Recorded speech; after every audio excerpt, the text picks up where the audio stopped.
నమస్తే. ఆపరేషన్ కగార్ ఆగబోతుందా? నిజంగానే Maoist party కాల్పుల విరమణకు యాక్సెప్ట్ చేసిందా? ప్రస్తుతం ఇదే అంశాలు ప్రధానంగా తెరపైకైతే వినిపిస్తున్నాయి. కొంతకాలంగా పౌర హక్కుల కోసం అలాగే శాంతి చర్చల కోసం అయితే మాత్రం గడ్డం లక్ష్మణ్ గారు చాలా తీవ్రంగా కృషి చేస్తున్నారు. ఇదే సందర్భంలో జరుగుతున్న చర్చ పైన మాట్లాడే ప్రయత్నం చేసి ఒక క్లారిటీ తెచ్చుకునే ప్రయత్నం అయితే చేద్దాం. సార్, ఒకవైపు మేమే విజయం సాధించామని ఇటు బీజేపీ అధికారికంగా ప్రకటన చేసింది. మరోవైపు ఈ లేఖ విషయంలో మాత్రం భిన్నాభిప్రాయాలు వస్తున్నాయి. నిజంగా లేఖ నిజమేనా? మావోయిస్టు పార్టీ పేరుతో ఏదైతే కాల్పుల విరమణ సంబంధించిన సమాచారంలో ప్రచారంలో వాస్తవం ఎంత? నిన్న లేటుగా ఒక లెటర్ వచ్చినట్టుగా మీ మీడియా ద్వారా అర్థమవుతుంది. అయితే నిజమా, అది ఫేకా, అబద్ధమా అనే అంశానికి వస్తే, ఫేక్ అని, అది నిజం కాదని నమ్మటానికి లేదా అది నిజమే అని చెప్పటానికి హక్కుల కార్యకర్తగా మేమంత ధైర్య సాహసం చేయలేము. కానీ ఈ మధ్యలో జరుగుతున్న పరిణామాలను బట్టి అది ఫేక్ లెటర్ అని నిర్ధారించవచ్చు. ఎందుకంటే మొత్తంగా హక్కుల సంఘాలు, ప్రజా సంఘాలు ఈ మధ్యకాలంలో ఏవైతే కార్యక్రమాలు చేస్తున్నారో, సభలు నిర్వహిస్తున్నాం, సమావేశాలు నిర్వహిస్తున్నాం, రౌండ్ టేబుల్ సమావేశాలు పెడతా ఉన్నాం. ఈ ప్రజా సంఘాలు చాలా కార్యక్రమాలు చేస్తూ ఉన్న ఈ సందర్భంలో అందరి మీద దాదాపుగా ప్రజా సంఘాల్లో చాలా క్రియాశీలకంగా పనిచేస్తున్న అందరి మీద ఫేక్ లెటర్స్ వచ్చాయి. లక్షల డబ్బులు వసూలు చేశారని, 2 కోట్ల డీలింగ్ చేసుకున్నారని, రకరకాలుగా ఒక కాటారంలో మీటింగ్ పెడితే దాంట్లో డబ్బులు వసూలు చేసుకున్నారు లక్షలని. ఇక్కడ వరంగల్లో ఆగస్టు 24 నాడు సభ పెడదామని ప్రతిపాదిస్తే అక్కడ 17,20,000 లెక్కలు కూడా చెప్తా ఉన్నారు. ఇంత వసూలు చేశారని రకరకాలుగా మీ పిల్లలు ఫారిన్లో చదువుతున్నారు, మీరు ఇక్కడ వాళ్ళని చెడగొడుతున్నారని రకరకాల లెటర్స్ వస్తున్న సంగతి బహుశా మీడియా దృష్టిలో లేదు. కానీ ఇప్పుడు ఒక అవకాశం వచ్చినందుకు, దాన్ని కరెక్ట్గా ఒక సందర్భం ఏర్పడినందుకు చెప్తా ఉన్నాం. ఇట్లా గత కొంతకాలంగా ఫేక్ వాళ్ళు లెటర్స్ రాస్తూ ఉన్నారు. రకరకాల పేర్లతో, అన్నీ అనానిమస్. ఒక్క పేరు మాత్రమే బి రాజు అని ఆయన ప్రకటించేశాడు. ఆయన పేరు ప్రకటించాడు. ఉస్మాన్ యూనివర్సిటీలో రీసెర్చ్ స్కాలర్ అని రాసిండు. అసలు ఆ రీసెర్చ్ స్కాలర్ ఆ పేరుతో ఎవరు లేరు. ఒక ఆయన ఆశావాది అంట, ఒక ఆయన ఇంకేమీ రాయకుండా, ఇట్లా రకరకాల లెటర్సు. వాళ్ళకు ఒక్కటే చెప్తున్నాం ఏంటంటే, అంత టైంను మీరు ఎందుకు వేస్ట్ చేసుకుంటున్నారు? అనవసరమైన విషయాలు, వాస్తవాలు కాని విషయాలు రాయటానికి మీ మేధస్సును, మీ చైతన్యాన్ని, మీకున్న సమయాన్ని వృధా చేయటం ఎందుకు? ప్రజా సంఘాలు చేస్తున్న కార్యక్రమాల్లో ప్రజలను కొంత మనం చైతన్యం పరచడం కోసం చేస్తున్న కార్యక్రమాల్లో మీ వంతుగా మీరు చేయండి. కానీ చేస్తున్న వాళ్ళను వెనక్కి చేపట్టడం కోసం, వాళ్ళను మనోధైర్యాన్ని దెబ్బతీయటం కోసం మీరు ఈ లెటర్స్ ప్రక్రియ మొదలుపెట్టినరు. ఆ ఫేక్ లెటర్స్కు మేము సమాధానం చెప్పదలుచుకోలేదు. సందర్భం వచ్చింది కనుక ఆ లెటర్స్ అన్నింటినీ మేము తీవ్రంగా ఖండిస్తూ ఉన్నాం. ఆ క్రమాన్ని చూస్తే ఒక నేపథ్యం ఏర్పడి ఉంది కనుక, ఈ నేపథ్యంలో ఈ లెటర్ వెలువడి ఉంది కనుక ఈ లెటర్ కూడా అలాంటి లెటర్గా భావించవచ్చు. కొన్ని భౌతికమైన సర్కమ్స్టాన్షియల్ ఎవిడెన్స్, అది ఫేకా నిజమా అనేది మనం జడ్జిమెంట్ చేయలేము. కానీ సమాజంలోకి వచ్చింది కనుక సమాజంలో బాధ్యతాయుతమైన వ్యక్తులుగా మనం మాట్లాడేది ఏంటంటే, ఎప్పుడు కూడా ఫోటోలతో వాళ్ళు ఏం రిలీజ్ చేయరు, ఎప్పుడు ఆ సందర్భం లేదు. అట్లాగే డేటు, ఏం డేట్ రాసినారు? ఆగస్టు 15 రాసినారు. మొన్న వారం రోజుల క్రితం నూతన ప్రధాన కార్యదర్శిని ఎంపిక చేసుకున్నారు. నూతన ప్రధాన కార్యదర్శి ఆయన పేరుతో, ఆయన ఫోటో లేకుండా ఉద్యమం ఎట్లా నడిపిస్తామని ఒక లెటర్ వచ్చింది. అలాంటివి ఏమన్నా ఉంటే అవి నమ్మకంగా ఉంటాయి, విశ్వాసంగా ఉంటాయి. కానీ 15 ఆగస్టు నాడు రాసిన లెటరు నిన్న వచ్చిన లెటర్ తర్వాత వస్తే దానికంత సాధికారత లేదు అనేదే ఈ మొత్తం భౌతిక పరిస్థితులను చూసిన తర్వాత మనకు కనపడేది ఏంటంటే, అది నమ్మశక్యం కాని లెటరు. ఒకవేళ నమ్ముదాం, కానీ అందులో ఉన్న ఎసెన్స్ ఏంటంటే, కేంద్ర ప్రభుత్వం గత కొంతకాలంగా చర్చలు జరపండి అని తెలంగాణ రాష్ట్రంలో ఒక చర్చల కమిటీ ఏర్పడింది, ఢిల్లీ కేంద్రంగా ఏర్పడింది, చెబుతూ ఉన్నారు చర్చలు జరపండి అని. ఆ చర్చలు లేవు, ఏమీ లేవు అని మీరు మాట్లాడుతూ వస్తున్నారు. రావటమే కాకుండా ఆయుధాలు పక్కకెట్టి లొంగిపోండి అంటున్నారు కదా. అయితే ఇప్పుడైతే ఆయుధాలు మేము పక్కకెడుతున్నాం, సాయుధ పోరాటాన్ని విరమిస్తున్నాం. మా వైపు నుంచి ఆ లెటర్లో ఉన్న సారాంశం, ఒక నెల రోజులు మేము ప్రకటన చేస్తున్నాం కనుక మీరు కూడా ఆ కాల్పుల విరమణ ప్రకటన మీరు కూడా చేస్తే ఎక్కడెక్కడ ఉన్నా మేమంతా వచ్చి మాట్లాడతాం. ఈ నిర్ణయం ఎడల కూడా కాల్పుల విరమణ, సాయుధ పోరాట విరమణం కూడా భిన్నాభిప్రాయాలు ఉన్నాయి. మాకు కూడా కొంతమంది విరమణ చేద్దామని, కొంతమంది చేయకూడదని అంటున్నారు.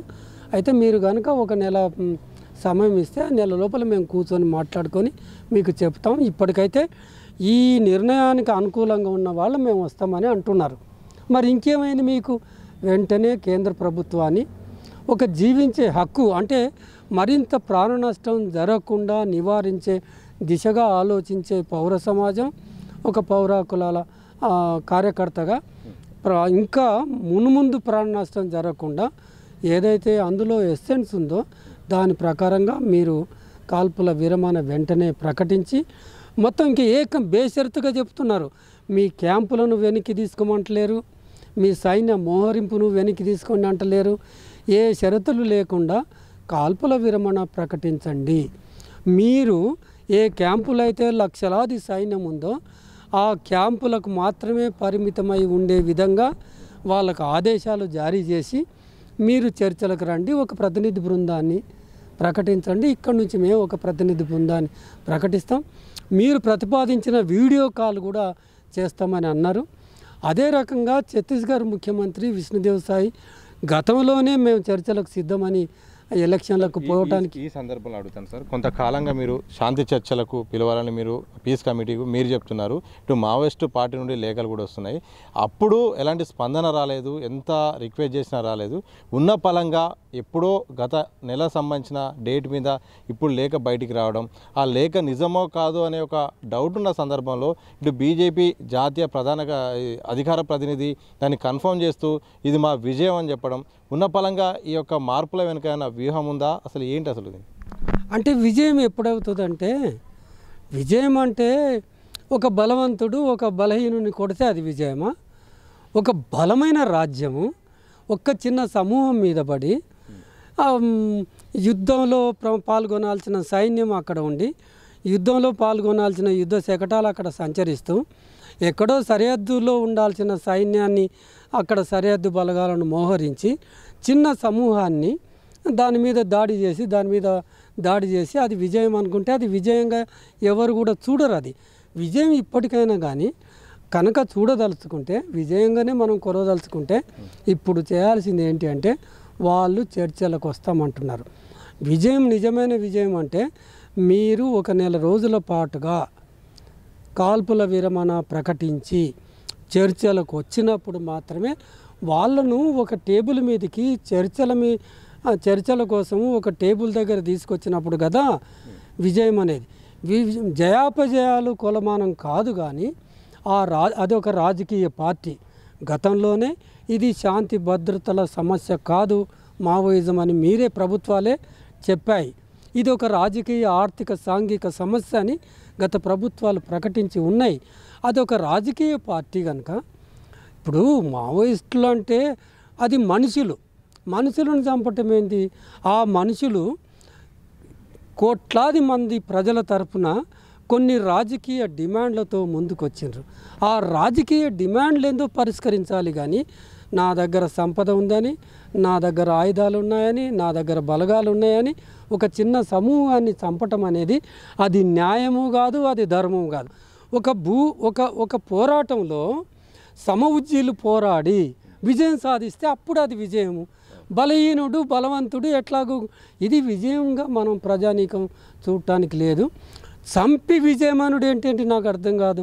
ఒక డేట్ పెట్టి డేట్ లోపల చంపుతాను అనటమైంది.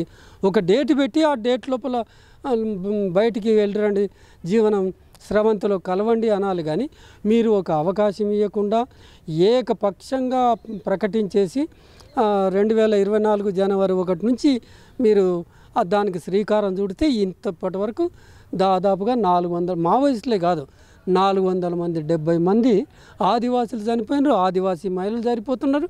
ఆదివాసీ మహిళల పైన అసంఖ్యాకమైన ఆదివాసీ మహిళల పైన అత్యాచారాలు జరుగుతున్నాయి. ఎక్కడైతే సైన్యం మోహరించబడి ఉంటుందో, ఎక్కడైతే సైన్యం ఉంటుందో అక్కడ బలయ్యే వ్యక్తి మహిళ. అవి చెప్పుకోవటానికి అవకాశం లేని అంశాలు. ఇవాళ మనం చట్టబద్ధ పాలన అంటున్నాం, రాజ్యాంగం అంటున్నాం, ప్రజాస్వామ్యం అంటున్నాం. ఆ ఆదివాసులకు కొన్ని ప్రత్యేక రక్షణ చట్టాలను ఇచ్చాం. పోనీ పెసా చట్టం ఉంది. నీవు దాదాపుగా ఒక 1000 క్యాంపులను 650 నుంచి 1000 క్యాంపులను అక్కడ ఛత్తీస్గఢ్లో ఏర్పాటు చేసి ఉన్నారు. ఒక పర్మనెంట్ నివాసము, ఒక ఆవాసము, ఒక నివాసం ఏర్పాటు చేసుకోవాలంటే పెసా చట్టం ప్రకారంగా ఆదివాసుల గ్రామ సభ తీర్మానం చేయాలి. మనం ఇంత మాట్లాడదాం చట్టబద్ధ పాలన గురించే కదా, ఒక పరిణతి చెందిన పరిపాలన గురించే కదా. మీరు క్యాంపు పెట్టే ముందు చట్టబద్ధ పాలన చేస్తున్నామని ప్రకటించుకోవాలంటే క్యాంపులు పెట్టే ముందు గ్రామసభ తీర్మానం ఉందా ప్రజల ముందు పెట్టండి. మీరు ఎట్లా సమర్థించుకుంటారు? లక్షల మంది సరిహద్దు బలగాలు ఛత్తీస్గఢ్లో మోహరించటాన్ని ఏ ప్రాతిపదికన సమర్థించుకోగలరు? మీరు తుపాకీ తలకు పెట్టి చేతులెత్తి లొంగిపోతారా, లేదా ట్రిగ్గర్ నొక్కమంటావా అంటే అది న్యాయం అవుతుందా, ధర్మం అవుతుందా? రాజకీయంగానే ఏ డిమాండ్లు అయితే తీసుకొస్తున్నారో, ఇప్పుడు సమాజంలో ఎన్ని సమస్యలు లేవు, ఎక్కడికి వెళ్ళి పుట్టింది ఇది నక్సలిజం అనేది, ఒక ఉద్యమం అనేది ఒక ఆకలి నుంచి వచ్చింది. ఆకలిని మీరు పరిష్కరించారా? అసమానతలు మీరు పరిష్కరించారా? ఒక నాణ్యతమైన విద్యా విధానాన్ని ఈ దేశ పౌరులకు గ్రామ స్థాయిలో ఉన్న పిల్లలకు మీరు ఒక స్టాండర్డ్ ఆఫ్ ఎడ్యుకేషన్ ఇవ్వగలుగుతున్నారా? ఇప్పుడు పక్కా ఇండ్లు ఉన్నాయా? ఆ ఇండ్లకు కరెంట్ ఉందా? మీరు మీడియాలో ఇవాళ మీడియాలో చూడండి, ఒక మహిళను గర్భిణిని ప్రసవం కోసం వాగు తీసుకెళ్ళి ఒక వరుసగా ఈ వర్షాకాలంలో ఇటువంటి ఘటనలు చాలా జరుగుతున్నాయి. వాటిని అడ్రస్ చేయండి. భౌతికంగా మీరు నిర్మూలిస్తారేమో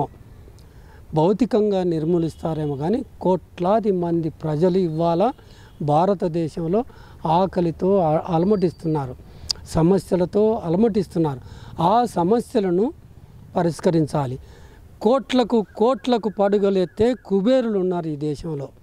అడుక్కు తిని రోజువారి తిండి దొరకక చచ్చే ప్రజానీకం ఎంతమంది ఉన్నారు? ఆ సమస్య చూడండి. ఇవాళ మావోయిజాన్ని అంతం చేయండి అని భారతదేశంలో ఎవరు మీకు చెప్పారని, ఎవరు మీకు కంప్లైంట్ ఇచ్చారు? మీరు మావోయిస్టులతో ఇప్పుడు ప్రజలు విశ్లేషణ చేసుకోవాల్సింది ఏంటంటే, ఇది సైద్ధాంతిక పరమైన పోరాటం చేస్తున్నావు, it's a misuse of power ఉందని నీ సిద్ధాంతాన్ని ఆ పవర్ ద్వారా అమలు పరిచేవు. మీ సిద్ధాంతం ఏం చెప్తుంది? కమ్యూనిస్టులు ఉండకూడదు, క్రిస్టియన్స్ ఉండకూడదు, ముస్లిమ్స్ ఉండకూడదు, దళితులు, గిరిజనులు ఎవరు అడ్డం వచ్చినా చంపేస్తాం. ఒక మానవతా కోణంతో చూడండి. మీరు చేస్తున్న ఈ యుద్ధం ఏదైతే ఉందో, ఎంతమంది అమాయకపు ఆదివాసి అంటే మానవత్వం, దట్ మ్యాటర్స్ మోర్. ఎంతమంది నువ్వు మావోయిస్టులను చంపుతుండొచ్చు, 10 మంది, 100 మంది, లేదా ఇద్దరు వీళ్ళు చనిపోవద్దు కదా, అమాయకపు ఆదివాసులు చనిపోవద్దుగా, 2 మహిళల పైన అత్యాచారం జరగొద్దు కదా. ఆ గణాంకాలు మీరు లెక్కకు తీసుకోండి. అప్పుడు మీకు హృదయం, ఆ మానవత్వం ఖచ్చితంగా పనిచేస్తుంది. మీరు భౌతికంగా నిర్మూలించటం కాదు. భౌతికంగా నిర్మూలించటం అనేది పక్కకెడితే భావజాలాన్ని, ప్రజల్లో ఉన్న భావజాలను, ప్రజల్లో ఉన్న సమస్యను దాన్ని మీరు తీసివేయలేరు. తీసివేసినాడు కదా, ఆర్థిక అసమానతలను తొలగించినాడు కదా. మీరు శాస్త్రీయంగా ఏం ఆలోచిస్తుండ్రో, ఆర్థిక అసమానతలను తొలగించండి, 2 కోట్ల ఉద్యోగాలు ఇవ్వండి. నిజంగానే ఏ ఉద్యమం రాదు. ఆర్థిక అందరూ సమానంగా చూడండి, అందరికీ సమానంగా ఒక ప్రామాణికమైన తలెత్తుకొని బ్రతకగలిగే గౌరవప్రదమైన జీవనాన్ని కొనసాగించే నీ 146 కోట్ల మంది ప్రజలు ఎంతమంది గౌరవంగా, గౌరవప్రదంగా తమ జీవితాన్ని ఒక ప్రామాణికంగా కొనసాగించగలుగుతున్నారు. మానవ అభివృద్ధి, సమాజ అభివృద్ధి నీ ఇండికేటర్స్ కాదు. జీడిపి ఇంత పోయింది, 3 ట్రిలియన్స్, ప్రపంచంలో 3వ పొజిషన్కి వెళ్తున్నాను, ఇప్పటికైతే 4వ పొజిషన్కి వచ్చినాము, అది కాదు. ప్రజల జీవన ప్రమాణాలు ఏ మేరకు మెరుగుపడుతున్నాయి, రాను రాను 78 సంవత్సరాల కాలంలో ప్రజల జీవన ప్రమాణాలు ఈ పాటికి ఎంత మేరకు సాధించమనేది కొలమానం కావాలి. కానీ ఈ జీడిపిలు, ఈ లెక్కలు ఇవి కాదు. ఎవరైతే ఈ సమస్యల గురించి మాట్లాడుతున్నారో, ఈ సమస్యలు రాజకీయంగా తీసుకొస్తున్నారో వాళ్ళని నిర్మూలిస్తాం. అది కాదు. ప్రభుత్వాలకు కానీ, పోలీసులకు కానీ, సైన్యానికి కానీ ఒక నేరస్తుని తీసుకొచ్చి న్యాయస్థానం ముందు నిలబెట్టాలి. పరిణతి చెందిన పరిపాలన అంటే ఇవాళ హోమ్ మినిస్టర్ అమిత్ షా ఏం చెప్పాలి? మావోయిస్టుల దగ్గర ఆయుధాలు ఉన్నాయి, ఆయుధాలు పట్టుకోవడం నేరం కనుక ఆ నేరస్తులను తీసుకొచ్చి న్యాయస్థానం ముందు నిలబెడతాను. అది స్టేట్స్మెన్షిప్, అది రాజకీయ పరిణతి. అంతేగాని నేను చంపేస్తాను, చంపిన వాళ్ళను మెచ్చుకుంటాను, వాళ్ళకు రివార్డులు ఇస్తాను, ఇది రాజకీయ పరిణతి కాదు. రాజకీయ శాస్త్రం బాగా ఇనుమడింపజేసుకోవాలంటే కొంత మానవత్వంతో, కొంత చట్టబద్ధంగా రాజ్యాంగాన్ని అమలుపరిచే విధంగా, నిజంగా ప్రజాస్వామ్యానికి ప్రాణం పోసే విధంగా ఉంటే వచ్చే తరాలు, వచ్చే ప్రభుత్వాలు, వచ్చే జనరేషను అవి అనుసరించడం అనేది సాధ్యమవుతుంది. మనం ఏ ఉదాహరణ ఇవ్వదలుచుకున్నాం? వాళ్ళ ప్రభుత్వంలో ఉన్నాం, ప్రజలు ఓట్లేసిండ్రు, ప్రభుత్వంలో ఉన్నాం. ఏ ఉదాహరణ ఇవ్వదలుచుకున్నాం? మనం ఏ ఉదాహరణ, ఏ చరిత్ర ప్రజలకు అందించదలుచుకున్నాం? ఎప్పటికీ స్థిరంగా ఒకే పార్టీ, అది బీజేపీ మాత్రమే అధికారంలో ఉంటుంది అనేది అనుకోకండి. ఆ భ్రమలు తొలగిపోవాలి. ఒక ప్రజాస్వామ్యబద్ధమైన పాలనను, ముఖ్యంగా మా కన్సర్న్ అంతా ఏంటంటే జీవించే హక్కును కాపాడితేనే అది నిజమైన ప్రజాస్వామిక పరిపాలన అవుతుందని తెలియజేస్తాం. మొత్తానికి జీవించే హక్కును ఏదైతే ప్రభుత్వాలు పాటిస్తాయో అవే నిజమైన ప్రజాస్వామ్యం. కానీ భౌతికంగా నిర్మూలించినంత మాత్రాన అది విజయం కాదు. అలాగే మనుషుల్ని చంపడం అనేది ఒక రాజ్యం చేసేది కూడా సరైన పద్ధతి కాదు. మానవతా దృక్పథం కూడా ఉండాల్సిన అవసరం ఉంది. అలాగే ఆపరేషన్ కగార్ పేరుతో మాత్రం కేంద్ర ప్రభుత్వం చేసిన దమనకాండ విషయంలో మాత్రం ఇప్పటికైనా శాంతి చర్చలకైతే రావాల్సిన అవసరం ఉంది. ఇటు లేఖ విషయంలో ఏదైతే మావోయిస్టు పార్టీ పేరుతో లేఖ విషయంలో మాత్రం ఇక దానికైతే మాత్రం భిన్నాభిప్రాయాలు ఉన్నాయి. ఇప్పటికీ అది నిజమో అబద్ధమో చెప్పలేం. కానీ శాంతి చర్చలకు వచ్చి ఈ యొక్క సమస్యకు పరిష్కారం చూపాల్సిన అవసరం ఉంది. అలాగే సమాన హక్కులు, అలాగే జీవించే హక్కు, మనుషులందరూ కూడా సమాన అవకాశాలు కల్పిస్తే మావోయిజం అనేది ఉండదని కూడా ఇప్పుడే గడ్డం లక్ష్మణ్ గారు పౌర హక్కుల సంఘం రాష్ట్ర అధ్యక్షులు స్పష్టం చేసిన సందర్భం అయితే కనిపిస్తోంది. కెమెరా పర్సన్ మసూదంతో సతీష్, దిశ టీవీ, హైదరాబాద్.